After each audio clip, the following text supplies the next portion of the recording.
Welcome back to the podcast, episode 9. And today we're going to be covering the Slenderman stabbing case. So it's a pretty wild one. Make sure you like and subscribe if you enjoy the video. And make sure you leave a comment when you're done about what you think. Because this is one we're really going to have to discuss and see what we think. Because it is a bit, I don't know, I guess you could say controversial. Just everything. But okay, so this story takes place in Waukesha, Wisconsin, which is like a pretty small town. And so the 3 little girls are in this story are Peyton, Morgan, and Anissa. So Peyton was a very sweet girl. She would try to make everyone feel good and see the best in people. And in 4th grade, Peyton met a girl named Morgan, and they quickly became friends. But Morgan was a bit troubled. She suffered from schizophrenia and was undiagnosed at this point. And she was a bit of a weird kid, but she was seen as generally happy and upbeat by the people who knew her best. And despite all that, she was also very smart for her age. And it kind of seemed like they became friends because Morgan was bullied or picked on a little bit. And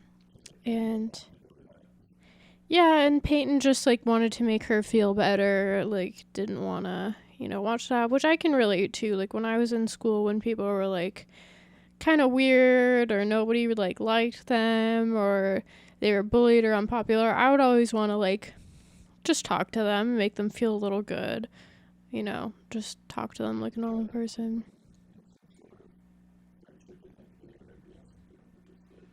Yeah, or just talk to people. I mean, yeah. And kids are mean, so I think it's important for kids to do that. But anyways, teachers also thought that she was trying to act bizarre on purpose. She was known for barking at kids around the playground, and she once ran around the school screaming that Snape, from Harry Potter, was chasing her. Yeah.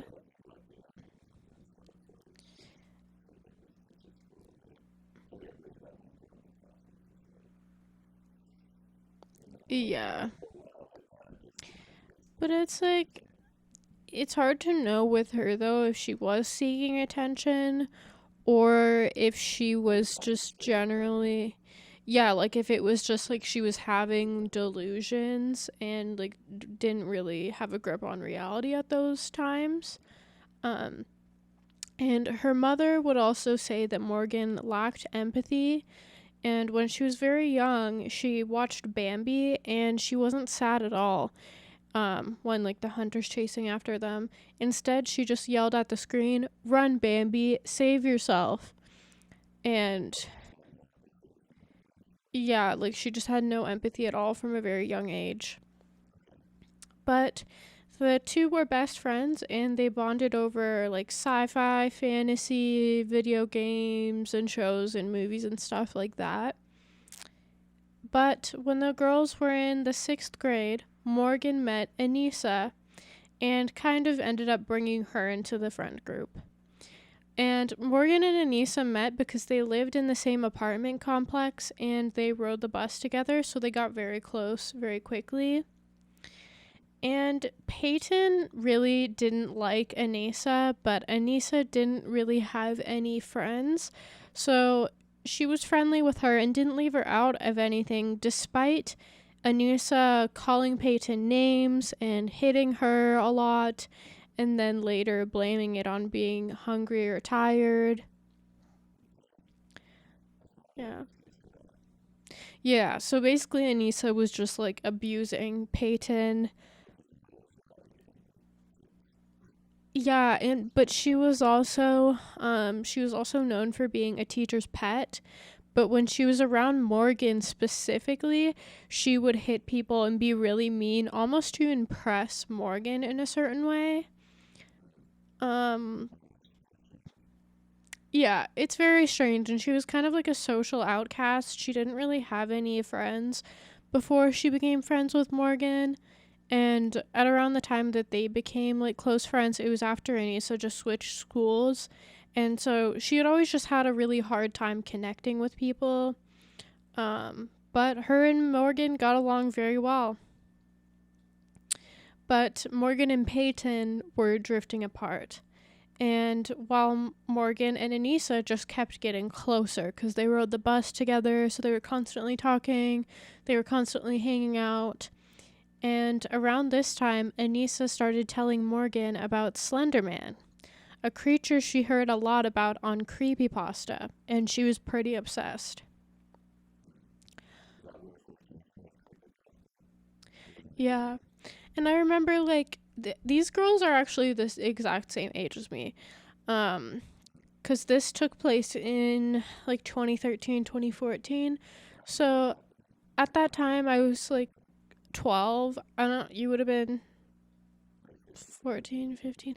So it was, like, a really big thing at the time, Slender Man. Like, it was everywhere. Yeah. And so the origin of Slenderman was in 2009, there was a Photoshop contest in a forum that prompted artists to create paranormal images. And a man named Eric Knudsen posted his images of the creature known as Slenderman. And in these pictures, he was standing near children, like behind them in black and white images. And the captions were basically saying that, like, all these photos were taken before all the kids went missing or, like, were found dead and stuff like that.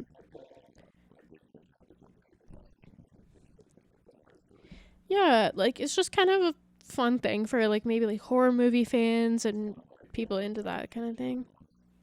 Yeah. And so he supposedly, like, within all the fan fiction and all of this, because it was a huge thing, he supposedly preys on children and can send out frequencies that mess with people's heads and make them sick. And, like, he stalks people and lives in the forest. And so there was a ton of fan fiction written about it in the next like 5 years. There ended up being 3 movies. There was a couple video games made out of it. And it was just huge. Like, I'm sure most of the people watching have know how big Slender Man was at that time. Like, yeah. Yeah. Yeah, and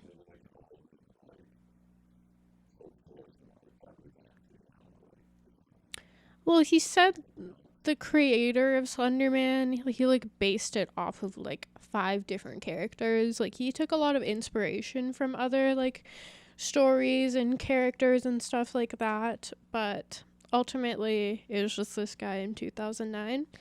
But Anissa didn't understand that it was made up, I guess.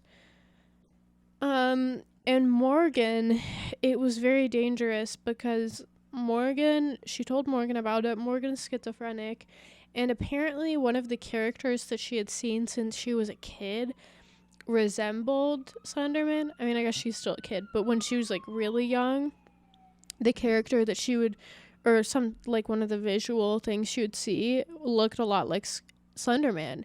So she fully believed Anissa about this. Yeah, like, yeah, and it happened like before she knew about Slenderman. It was just like a figure that resembled Slenderman, and her mom said that she would talk about it. Yeah. Yeah, so, and yeah, Morgan's mom said that she had been talking about seeing this since she was a small child. So immediately she fully believed everything Anissa was saying to her. And Morgan, having seen this before, um, convinced Anissa even more that it was like super real. So Yeah, so they both went very far down the Slenderman rabbit hole. But when they told Peyton about it, she didn't like it. It scared her, and she just didn't want to hear about it. She would ask them just to stop talking about it. And she went to her mom and told her about it. Peyton did. And her mom looked it up with her and reassured her that it's just a made up story and did not listen to them about it. Um, yeah, but Peyton went back to Morgan and Innocent and told them, like, this isn't real. My mom showed me all of this stuff. But they refused to stop talking about it, even though it was really scaring Peyton. Well, they would tell her that Slenderman was stalking her, and like he told them that he was stalking Peyton, and like it was really bad. Yeah, and it got to the point where Peyton would close her window and draw the blinds at night to the point where it was super hot inside of her room because she was so scared. But so this kind of led Peyton to drift apart from them even more. So Morgan and Anissa got really close, like even closer. And it was pretty much all they would talk about was Slenderman. I don't know. I guess so. And she is seeing it cuz like she has schizophrenia, so I'm sure it's very hard for her to discern that this isn't real as a schizophrenic person who's seeing this. Like, I have a family member who's schizophrenic, and like, it's so real for them what's happening. So it's like they can't tell. They get so caught up in this stuff that it's like there's no way for them to know. But so in December of 2013, when the girls are 11 years old, Anissa starts telling Morgan that she wants them to be his proxies.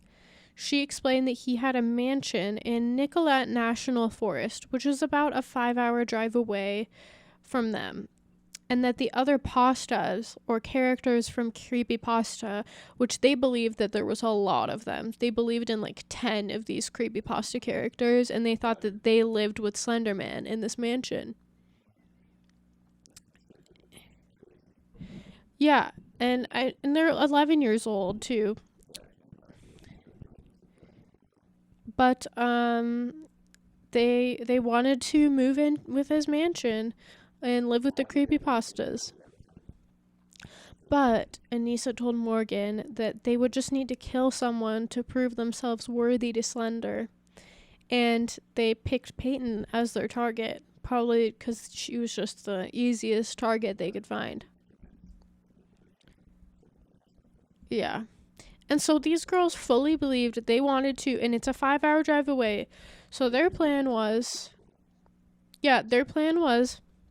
we're going to kill her, and then we're going to go on our way, and we're going to walk to Nicollet National Park, and we're going to go find the Slender Mansion, or Slender will come find us and show us his mansion, and then we'll live as their proxies and get to kill people for them.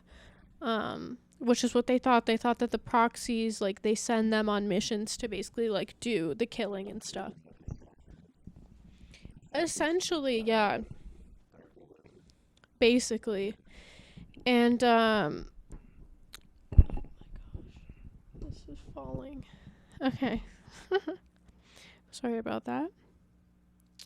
But so, on May 30th, 2014, it was Morgan's 12th birthday party.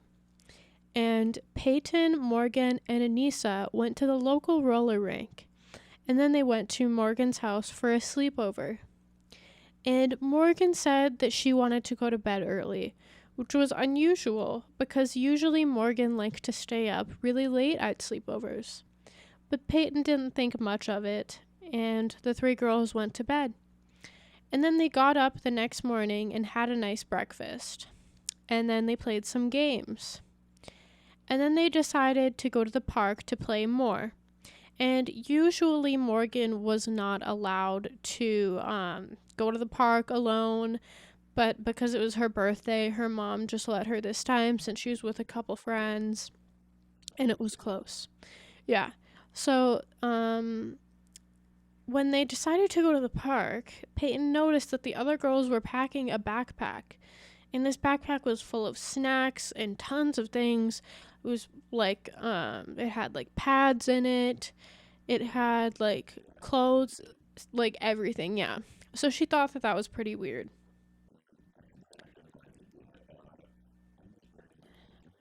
And so, yeah. Yeah, she thought it was weird, but they were weird. Like Peyton didn't really think much of any of these things cuz they were just like acted so strange most of the time that it's like, yeah. Yeah. Yeah. So when they got to the park, they asked Peyton to come see some graffiti in the bathroom.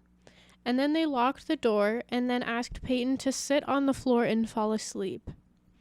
Because they had read online, that's she didn't tell them this, but she read online that if you are killing someone, it's best if they're asleep, because if you see yourself in their eyes, then it feels like you're killing yourself, and no one wants to kill themselves. So she just didn't want to see her reflection in her eyes. So she asked her to go in the bathroom. They locked the door behind them and they were like standing in front of the door and they were like, sit down and fall asleep. And so Peyton did sit down and she said, but I can't go to sleep right now. And then Anissa came and tried to knock Peyton out by slamming her head into the toilet. So she did come and slam her head into the toilet. And then Morgan suddenly was like, I can't do it right now. Like, I'm scared. And Anissa got mad. So then they just let Peyton out. And they were like, go play now. And they could discuss. And then Anissa was like, you have to do it, Morgan. You know the soft spots. Yeah, well, they just turned 12. So, yeah, it's wild. And I don't like, yeah, and Peyton had just been like abused so badly that this was just like normal to her because Anissa would literally hit her and like call her names and shit. So she was just like, okay, like they're being especially weird now, but whatever. Yeah. And so, yeah, it's like you wouldn't know like this is really fucked. Like what are they doing right now? You're just like, okay, that's weird.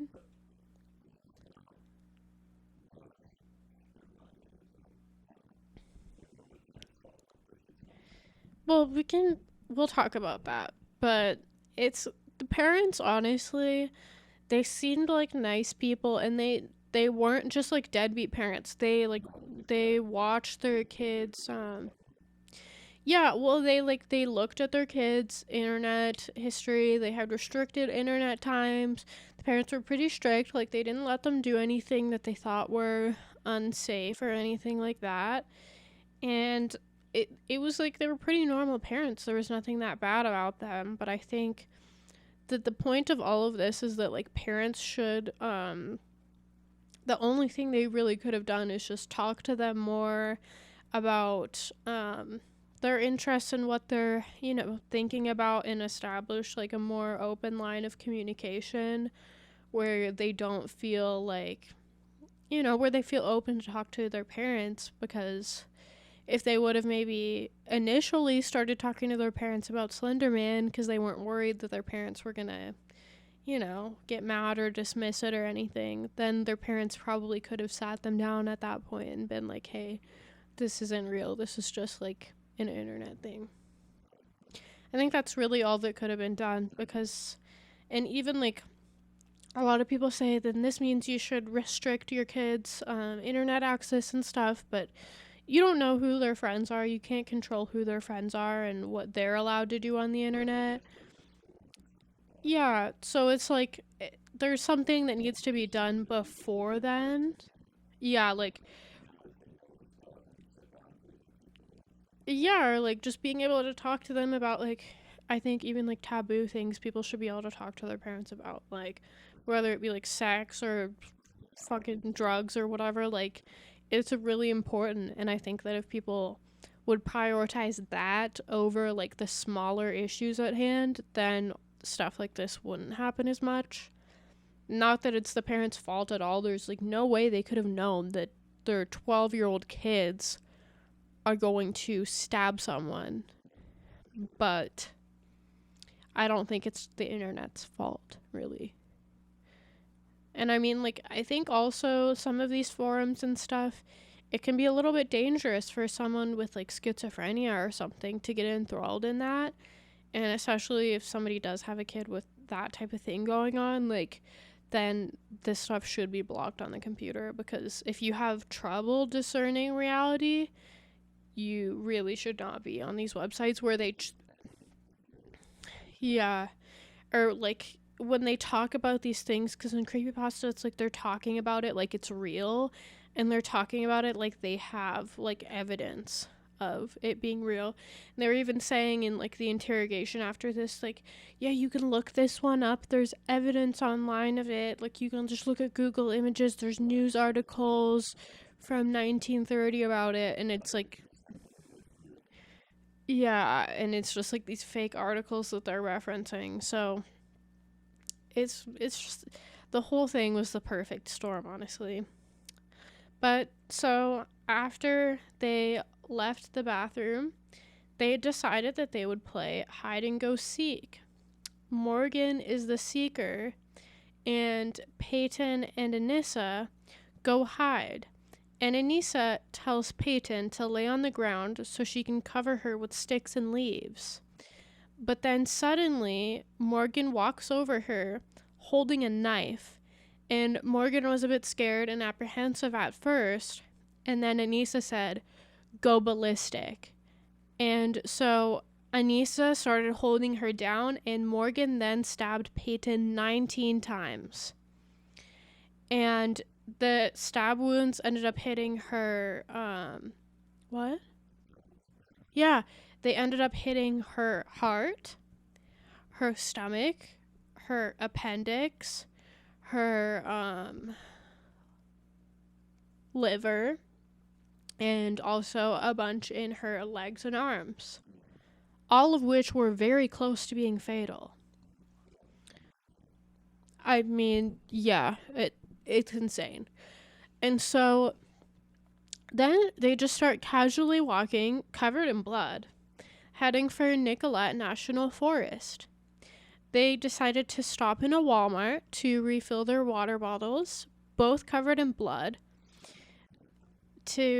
and their quote was, "It's Walmart, nobody cares," because they were covered in blood. And they started talking about like the photos of people dressed all crazy at Walmart.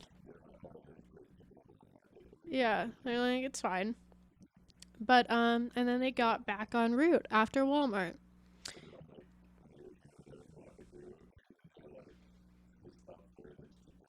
Yeah, they just went to fill their water bottles and left. And then they walked for a while longer until Morgan got hot and needed to stop and sit in a shady spot. And then she was like, Anissa was like, "You're going to get malaria. There's mosquitoes here. We need to go." So then they get back onto their route, and then the police spot the girls, and they're covered in blood. So the police start questioning the girls, and they see the bloody knife in Morgan's pocket when they asked, like, do they have anything on them? And once again, they're still covered in blood. Anissa was wearing, like, a navy-colored shirt. It had bloodstains on it. And Morgan was wearing, like, a coat, a white coat with bloodstains on it. So anyways, apparently they just, like, seemed rattled when the police were questioning them. So the police were like, "Okay, we're gonna just take you into custody." But, yeah. But Peyton was not dead, actually. She was able to get up and stumble and drag herself through the woods. No? She got stabbed 19 times, one of which in the heart.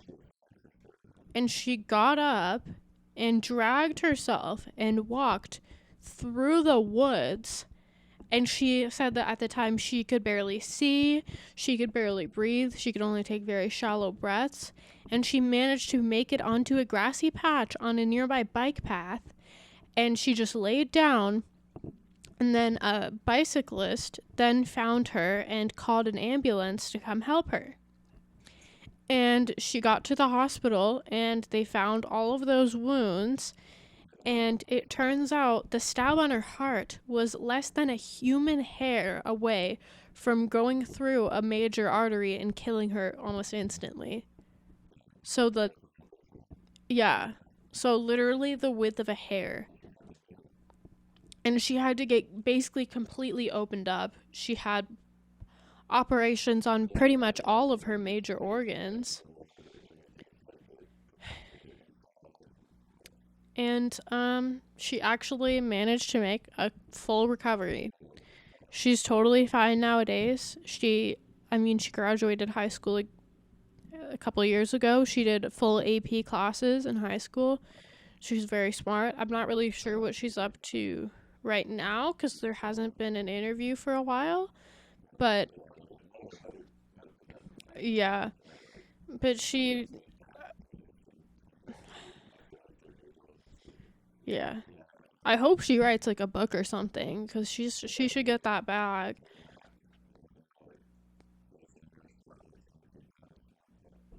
Yeah. But she obviously has severe trauma that she will have to deal with for the rest of her life. And but she didn't die. So that's the best thing that could have happened. I mean, she was so close, like that strong little girl that she was able to fucking. And if she wouldn't have like managed to get out of the forest, she would have died. Yeah. If she wouldn't have like had that strength to do that, she would be dead. So it's insane.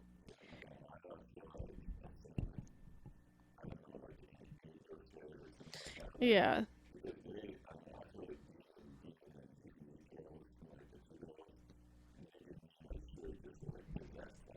Yeah. Well, and it's like the look in their eyes, like when you look at them, it's like it's kind of scary. Yeah. It's so yeah. But anyways, they were interrogated by the police and the footage is some of the strangest I've ever seen. And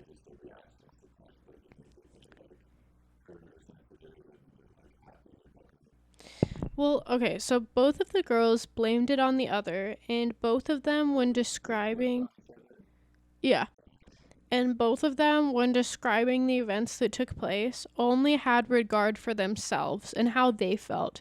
They didn't care about anyone else. And during this interview, they thought that Peyton was dead. So, and it seemed that Anissa was trying to be very manipulative, talking about the creepypastas like she really thought they were all real. But then she also had some slip ups that looked like she never really believed it. And psychologists have analyzed it, and some have said that it kind of does. Like, there's things that could lead you to believe that Anissa actually didn't ever believe these things. So she might have been plotting this and making all this stuff up. So that Morgan would think that, and so that they could kill her because she just wanted to kill Peyton.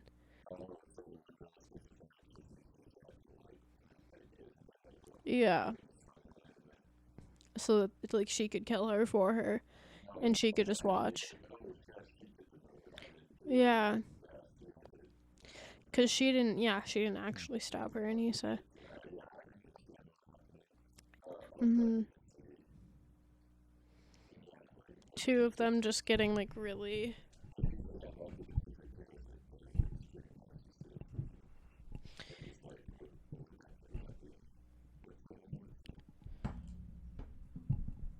Like a sociopath.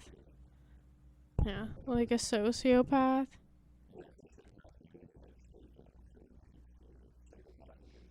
Yeah, but so Anissa was even complaining in the interview when describing the events of the day before about the granola bar she had right after the stabbing. She was like, yeah, it was one of those organic natural ones. It was really bad. Like, that's what she was talking about. And it seemed like both of them didn't understand the gravity of what they did, and it almost seemed like they didn't think it was real and like it was play pretend.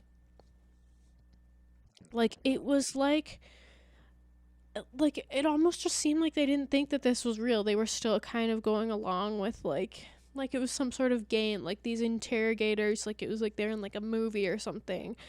Especially Morgan, like Morgan seemed like she was acting, and it was very strange. Like, she seemed like she was trying to, like, I know at points she was, like, making jabs at the interrogator about things. It was like, why do you keep asking me about this? Morgan was. And even Anissa, yeah, and Anissa even told Morgan that she wanted to go home and have dinner with her family right after it happened. Both of them said that this happened, and she was just like basically saying she was done playing this game. She just wanted to go home now and have dinner. Like, it was almost, it was just so strange.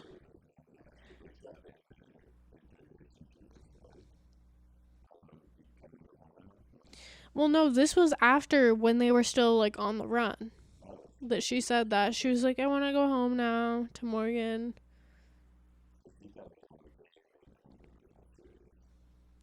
Yeah, but like Morgan's the one who's schizophrenic, so Anissa would have known a lot better than Morgan, like what's actually happening.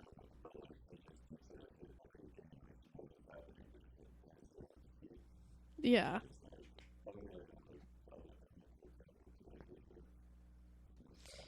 Yeah, well, I don't even know. And then, but it was weird with Morgan because she seemed like she was having an episode in her schizophrenia, like during the interview, and she kept asking investigators to not cut off her head. She said at some points that she wasn't fully sure where she was, and she didn't mention Slenderman at all until the interviewer asked her. Almost like in her head, she was like covering for him. And she was using strange and like very advanced language for a girl her age. And yeah, she was just being very snarky with the interviewer about lots of things. Like, she was just annoyed with him, and she was like making it known.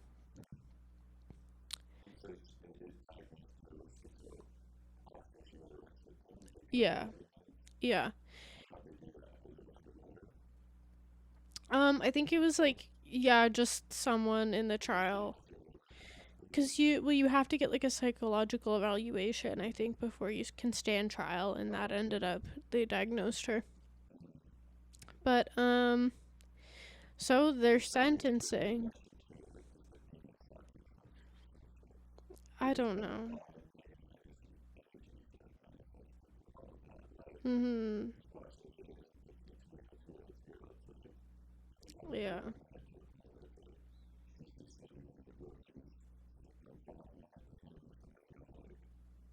Yeah.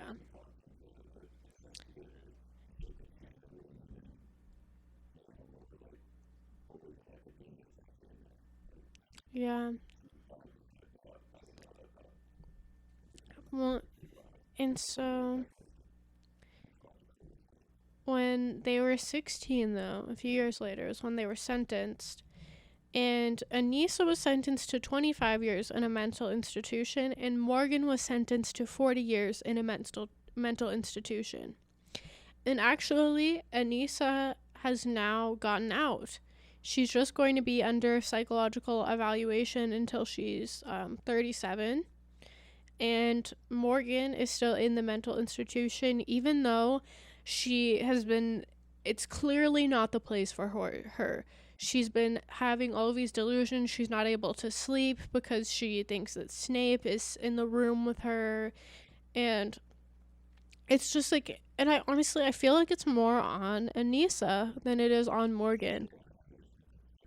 Yeah. Because, like, yeah, Morgan actually stabbed her, But Morgan was in like just such a place she didn't know what was really happening to her. She didn't know what was actually going on. And then there's somebody who is not schizophrenic telling her, yeah, Slenderman is like stalking us and we need to kill this person or else he's gonna kill our families, which she did say to Morgan. He's gonna kill our families if we don't kill this guy. So I feel like for Morgan, it's like, yeah, for Morgan, like she's being manipulated by somebody who doesn't have these issues. Yeah,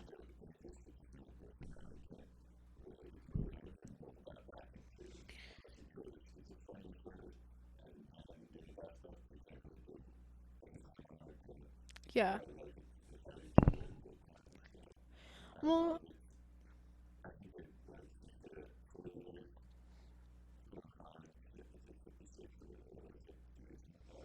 yeah,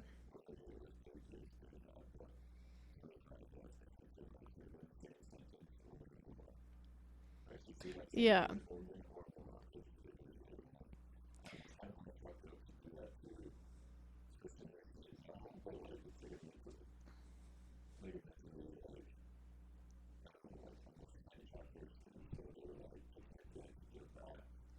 Oh, totally, yeah. Mhm.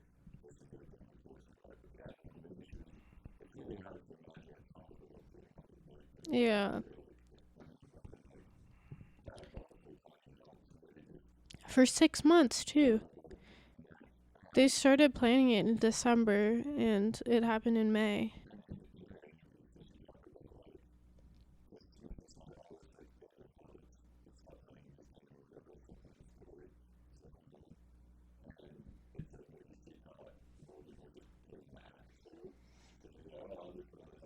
Oh yeah, and that's like one theory about this too is that they both thought that the other person, like basically they both did think that they were playing about this, and then when it actually came down to it, they like still weren't really sure. So they ended up just doing it because they cared so much about each other's approval that they were like, "Oh, okay, well I guess like I have to do this now because this person like wants me to and I care a lot about what they think of me." I don't know, like I think it's hard to say that they should have this long sentence because they are just kids and they literally don't like understand. But also I do like Peyton's mom, yeah, Peyton's mom has said to like the judge who was dictating the court like these should be treated as dangerous people because they can be very dangerous like if they're willing to do this at 12 years old.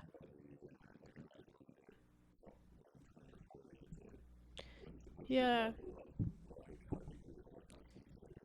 And a lot of people say like, oh, how does Peyton feel walking around with these people out in the world too? Like poor Peyton, honestly.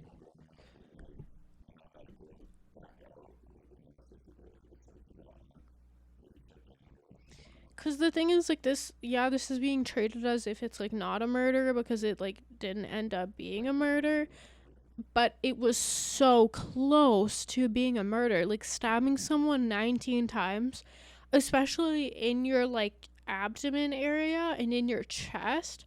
That is like there's a high chance of that killing you. It's like a 99% chance I think of that killing you.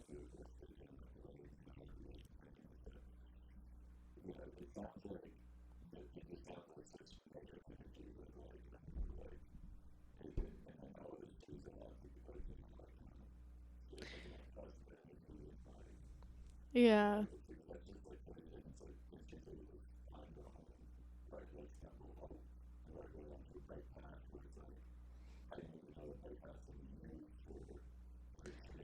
Yeah.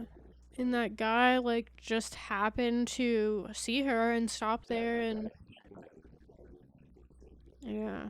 Well, and he sounded like the sweetest guy too on the phone. Well, just on the call, he was like kept asking her like, "Are you okay with me being here? Like, am I bothering you?" Yeah.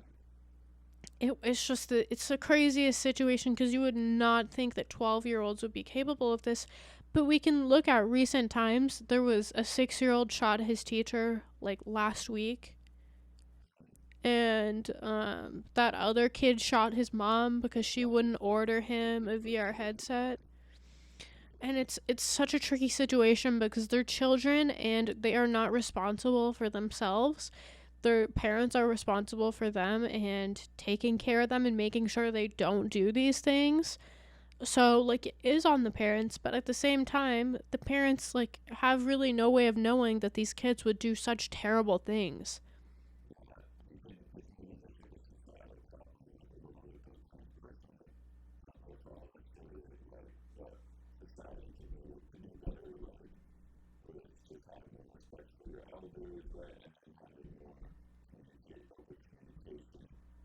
Yeah.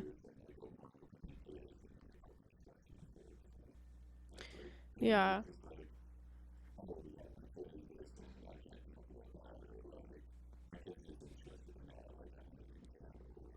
Mhm.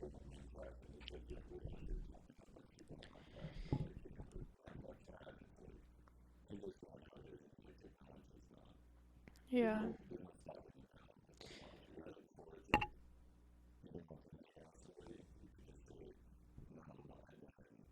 Mhm.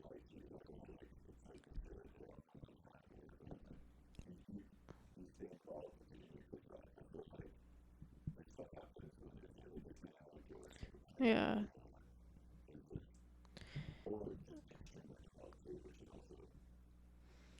Can be like prevented. But I don't know, like I think especially like as a 12-year-old girl, that's oh my god, like your period and all that stuff, your body is changing so much, your hormones are all over the place.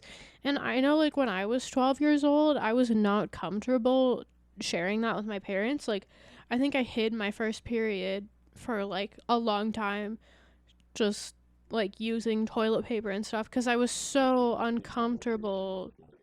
Yeah. Or it's like just being able to openly communicate with your kids and your kids know that like no matter what they say to you, you're not going to freak out or you're not going to like be immature in this situation or they're not going to get in trouble for talking to you about things cuz like maybe sometimes like kids do need punishments for certain things if they do something really bad, but they should like never be scared to come to their parents no matter what it is, even if it's I did fucking heroin or if it's like I spilled something on your carpet. Like it should be yeah, and I just know like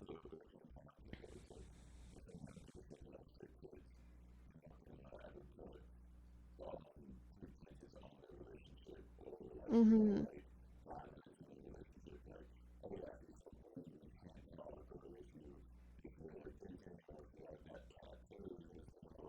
Yeah.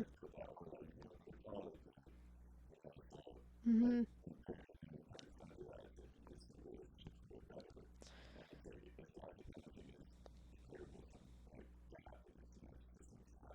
Yeah. And I think it's like even I mean having harsh punishments for things I think also can really get in the way of this because even if your kid does like smoke weed when they're 12 or something and they come to you and say that, like you don't have to fucking like ground them forever and take all their shit. You need to make sure they understand why that's not right and then give them like an appropriate punishment that aligns. You gotta give them something that aligns with it. Cause like if they do that, um, you would want them to talk to you rather than hiding it because they're not scared to talk to you. If they hide it, maybe they wouldn't understand ever or get a talk about why that could be a problem and then they keep doing it because they don't have the resources or the tools to understand. So it's like there's so many things like this that I think that that could really just solve a lot of the problems. Like just allowing those conversations, even if they're hard conversations, like handling those with grace and not like creating a fear in the environment. Because I was always scared, like so scared to talk to my parents about anything that like wasn't great. But yeah, I think that that's really all that could have been done. Because the internet is a scary place for kids.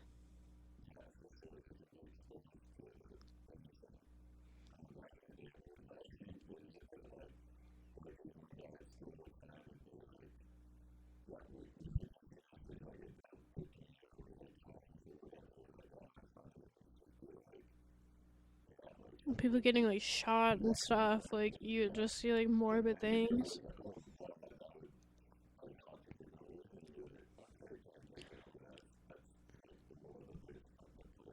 Or even porn, like these really young boys watching porn, and that's gonna fuck them up for the rest of their life if that's their first exposure to like what sex is. Yeah.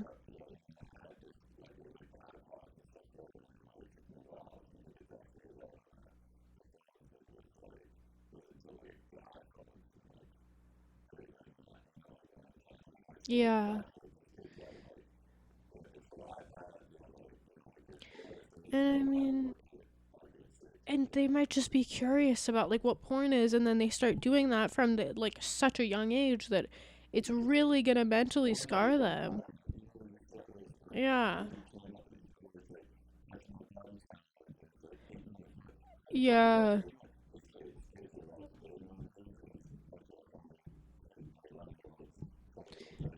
And then yeah.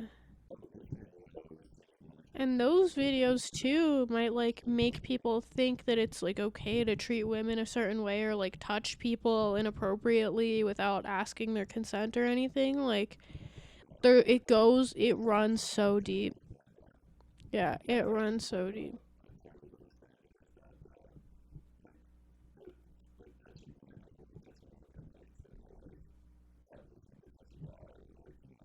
Yeah, well people should definitely just like ask for consent in some sort of way if you touch someone.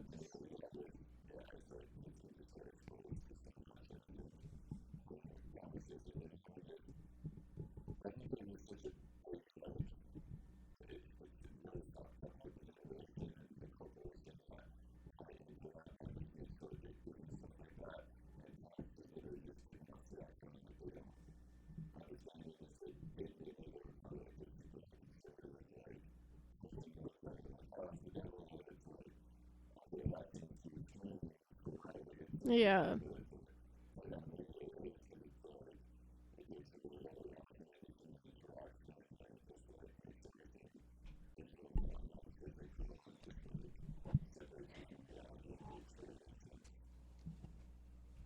Yeah.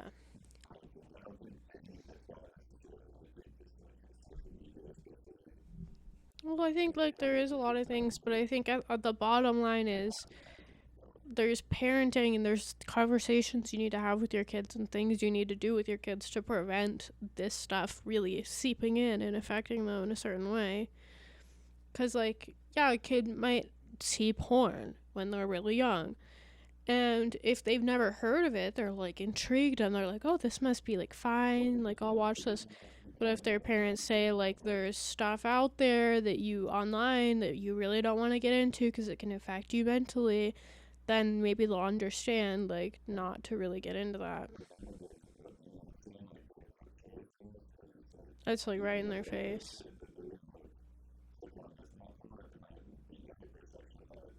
Mhm.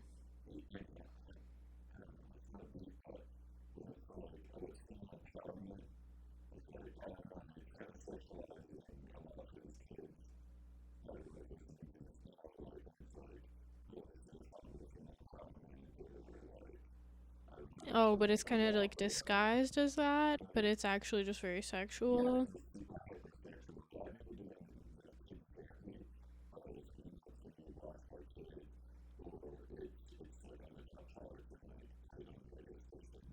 Yeah.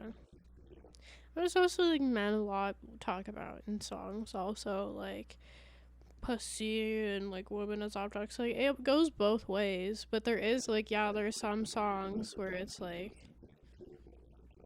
yeah, but there is songs that are just like straight up the whole thing is about sex and these kids like get I remember Blow My Whistle as a kid, that song.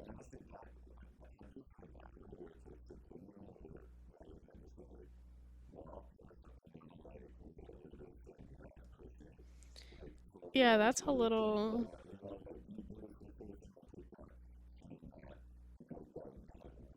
Well, and the kids that I see on TikTok too, oh my god, like the amount of like young children that I see on TikTok doing things that are so inappropriate, and I'm like, oh my god, I'm an adult looking at this. There's probably fucking 50 other adults looking at this, and one of them might be a fucking pedophile, and then they're watching this little kid dancing to a song, but like in a way that could be perceived as sexual because it's just like off of this challenge that they see.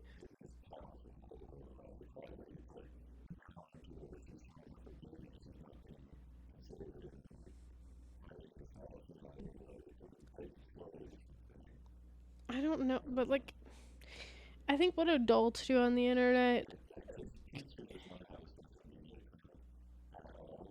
Hmm. Or like 16 or something. Like a little older. Yeah.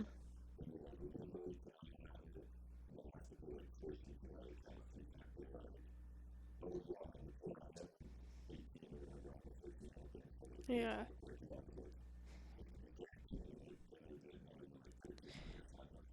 Yeah.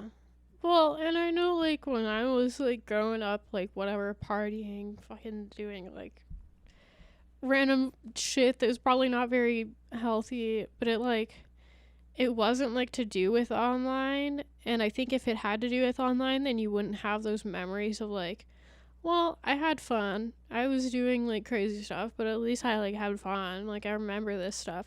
Everything you do online, you don't remember. There's no memories. It just subconsciously messes with your brain.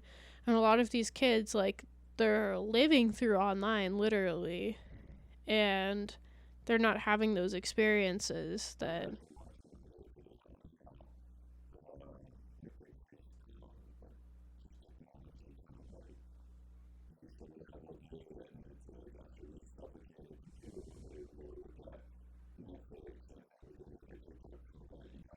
Mhm.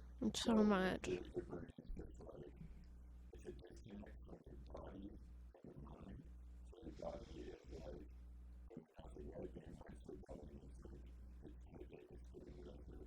Mm. Yeah.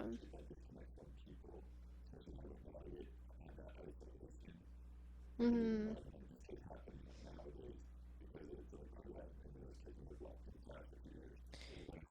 Mhm.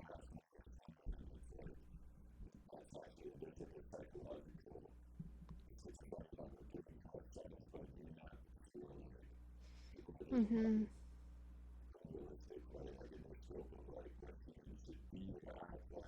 Yeah.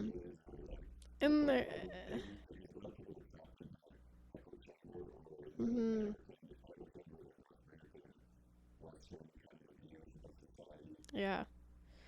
And it's not just kids. Like, there's just people online call it being chronically online. It's like that one video. Have you seen it where this woman is talking about basically like all of her friend group is all people of color, and she's like, if you have a token white, make sure you have to ask all of your other friends if the token white is allowed to come along, cuz sometimes we just don't want to deal with white shenanigans. People can get in such an echo chamber that they really do forget how normal people act, and like how people, what's right and what's wrong, how you socially interact with people.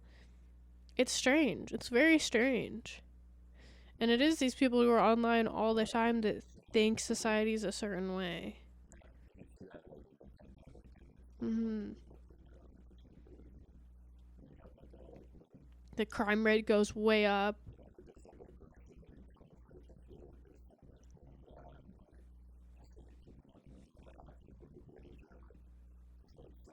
Hmm.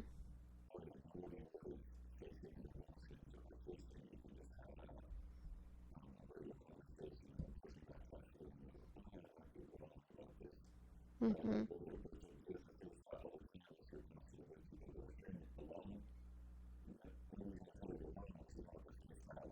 Yeah. Rejection and stuff.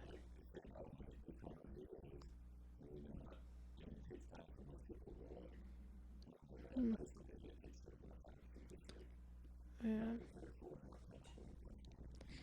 Yeah, and I always just think like these poor kids, cause like there is 2 year olds who are addicted to their iPads or to technology, so much so that I've like heard of kids that like if you take away their iPad, like a 2 year old, if you take away their iPad, a 3 year old take away, they will fucking scream and cry until you give it back.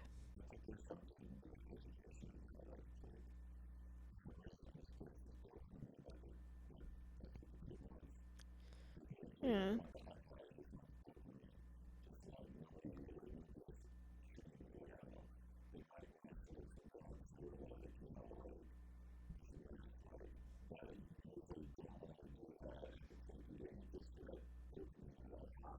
Mhm.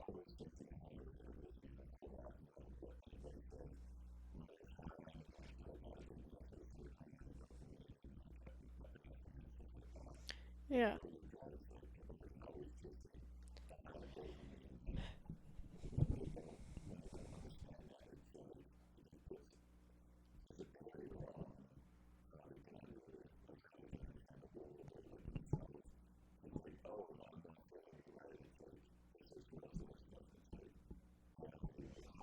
Mhm.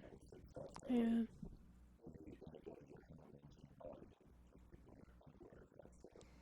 Yeah. Mhm.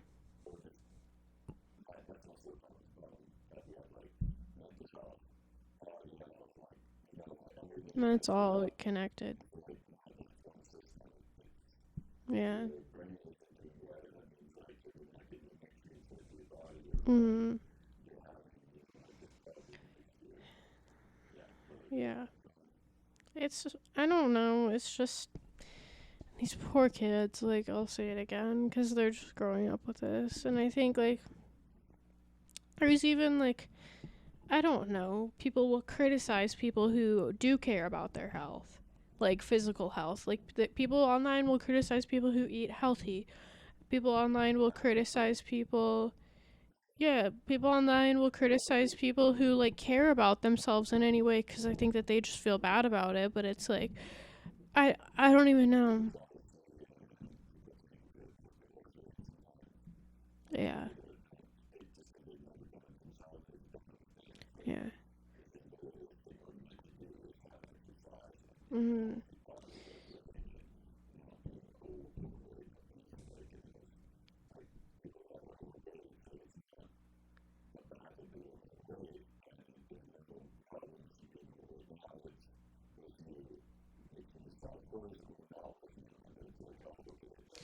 Well, the thing is like, mm-hmm.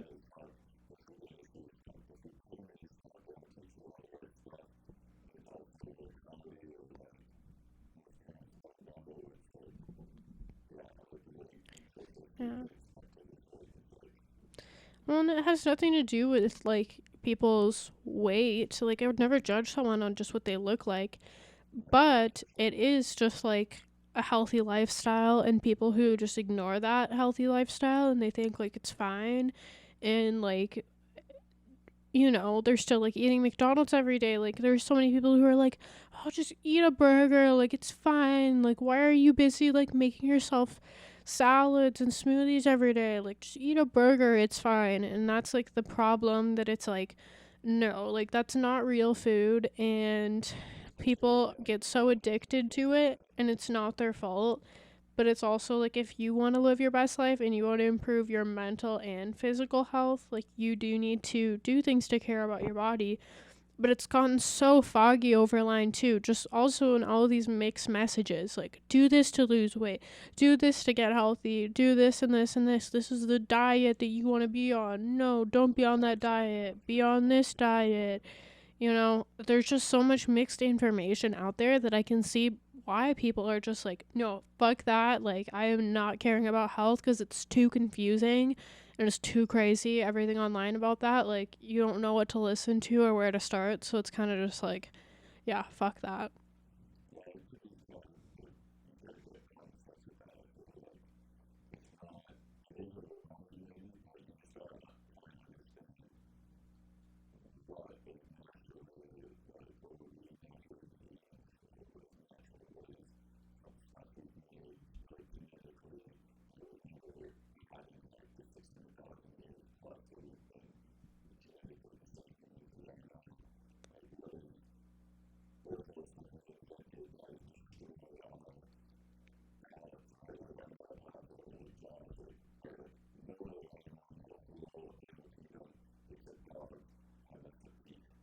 Mhm.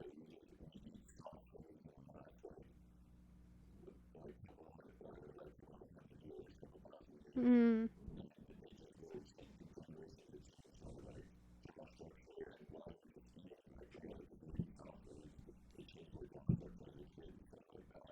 Yeah.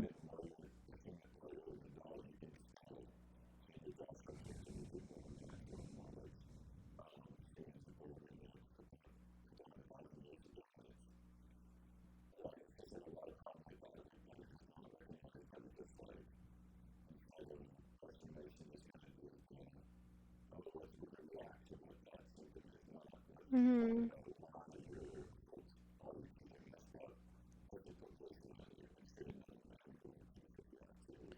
Yeah.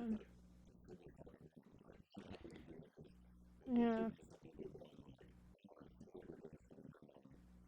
Yeah.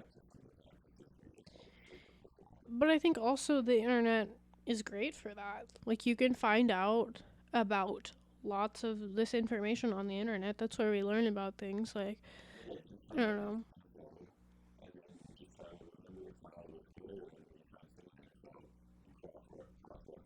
Mhm.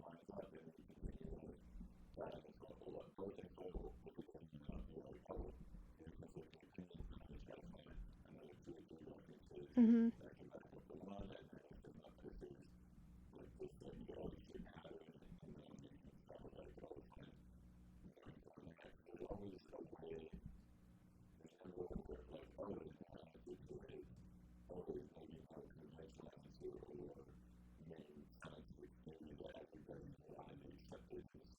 Yeah.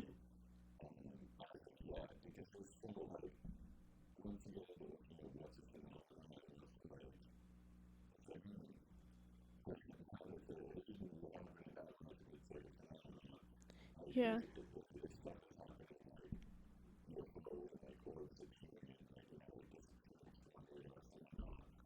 Mhm.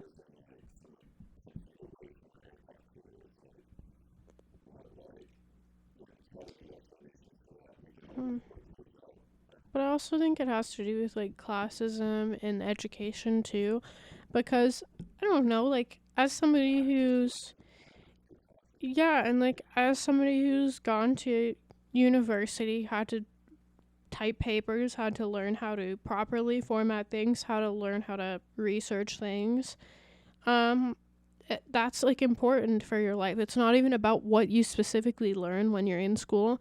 And I'm not saying that college or university is the answer.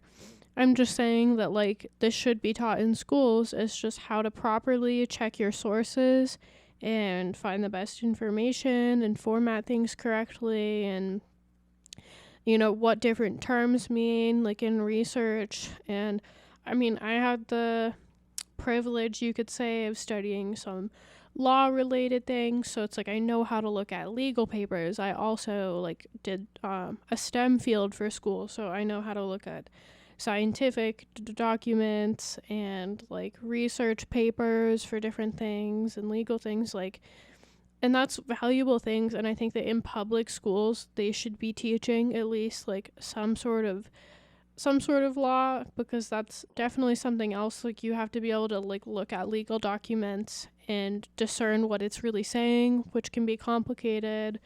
And some sort of actual like university grade STEM, because you have to be able to analyze that research for yourself and see what's right and what's wrong.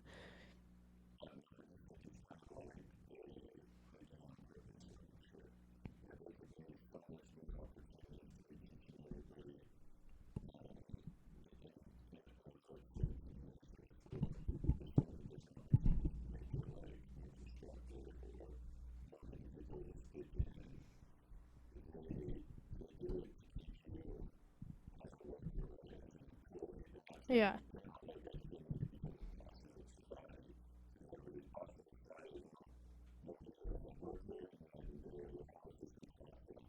Yeah.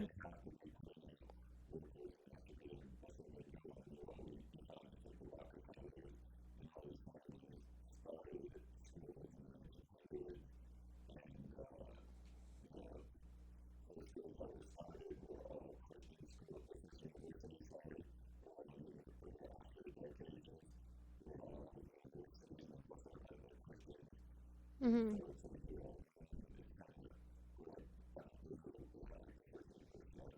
And also, like, the prices of education now, like, just based on, like, merit and stuff like that, so much more expensive than they used to be. Like, per person, like, it's crazy because nowadays, in Canada, it's not as bad. In the US, I think that the average price of university per year is, I think it's $45,000 a year for the like cheaper end of universities, like even like community colleges. A lot of people, and like if you go to school to become a doctor, easily can get up to 1 million or over $1 million to go to school for that.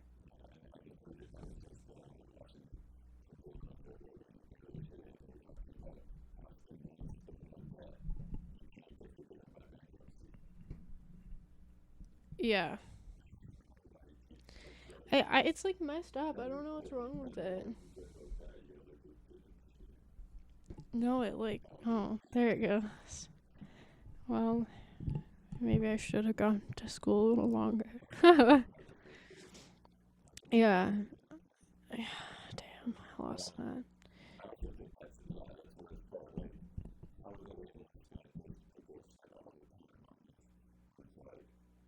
Mhm.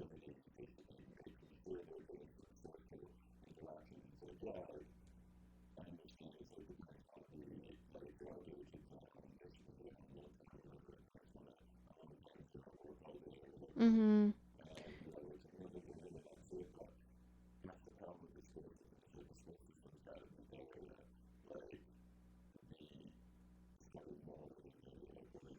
Yeah.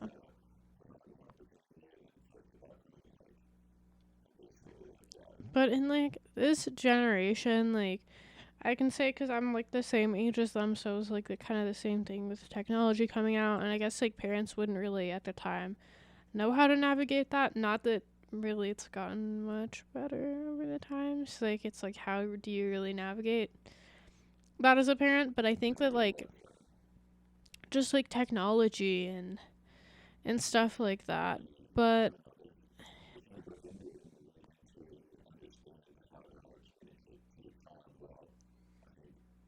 yeah,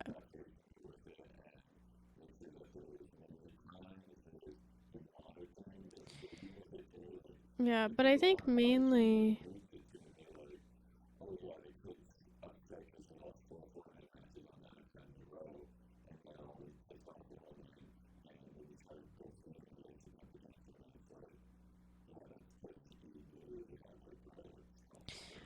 but I think also it's like as a parent, if you are like just want to spend more time with your kids doing other things, like if I don't know, because I know it was just like, oh, she'll entertain herself, she's fine.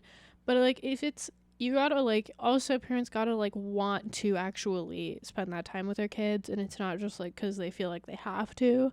Like just find some sort of hobby or activity that you can do with your kid. Yeah.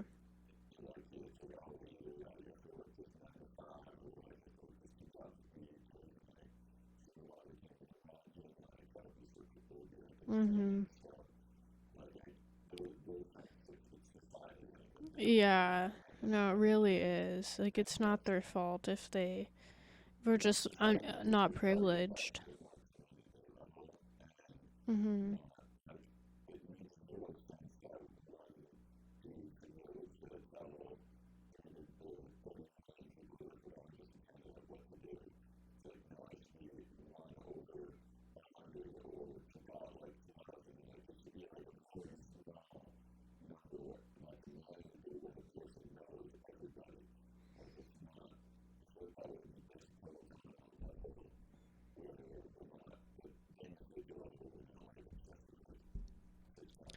Well, and there's more like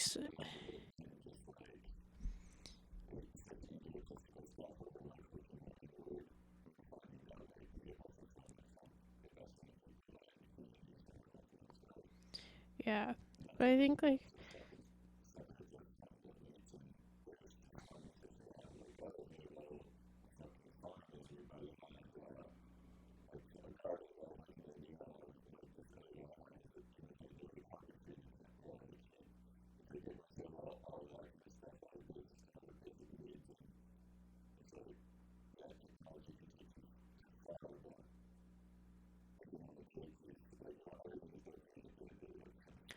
Yeah.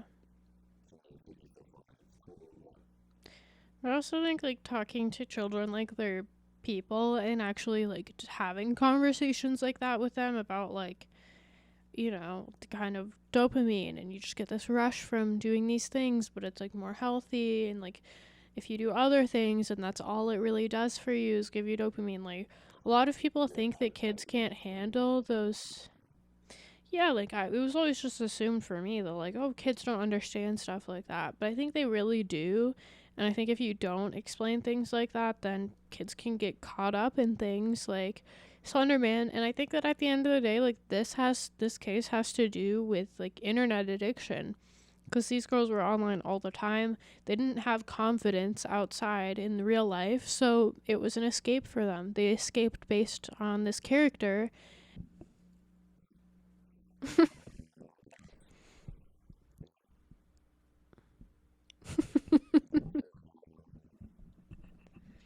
Yeah, that was a Parascus. Yeah, that strong little girl. It's amazing.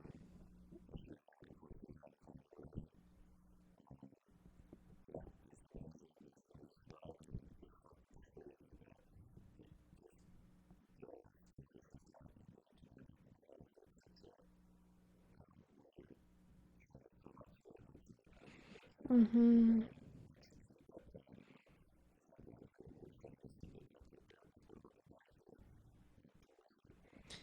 Yeah, it's this whole case is just really the perfect storm. Um, and yeah, these girls clearly have a lot of mental issues, and they do really need help, but they also are very dangerous, so I don't really know how to feel about their sentencing and stuff.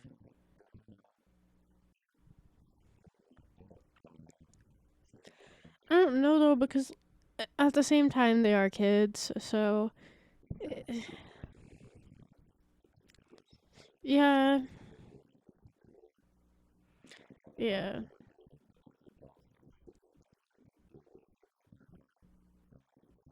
Yeah.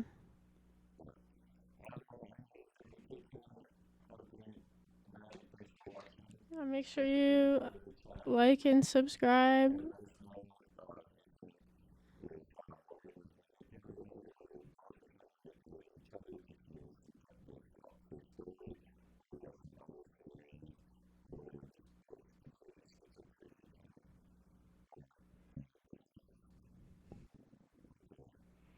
But yeah, peace.